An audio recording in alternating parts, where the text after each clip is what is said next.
এই যে নুন হলুদ দিয়ে পোয়া মাছের ঝাল করবো আজকে। আর এই সর্ষে আর কাঁচা লঙ্কা বেটে নিয়েছি। আর এই যে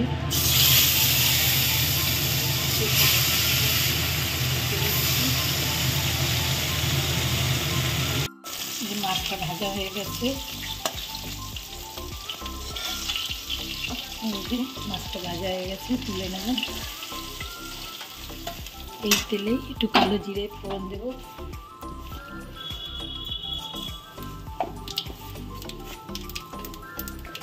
সর্ষে বাটা আর কাঁচা লঙ্কা দিয়ে দেব।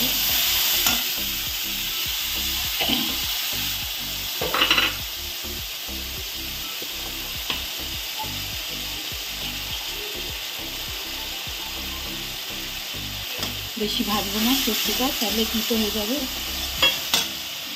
দিয়ে দেবো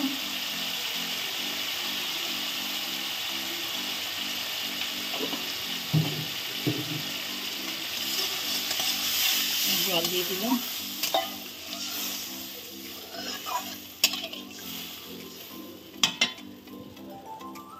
ফুটে গেছে, এবার মাছগুলো ছেড়ে দেবো।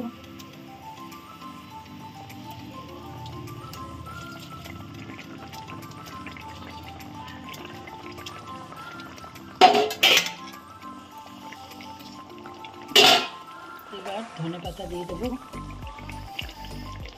সর্ষে বাটা দিয়ে ঝাল করলাম, পোয়া ঝাল।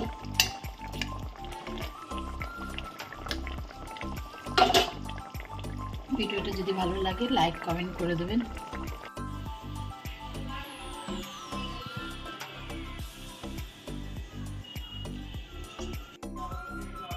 এই যে পোয়া ভোলার ঝাল,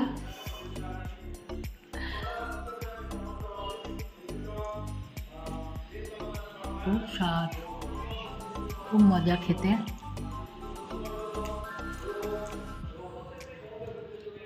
খুব ভালো হয়েছে। ভিডিওটা যদি ভালো লাগে লাইক কমেন্ট করে দেবেন।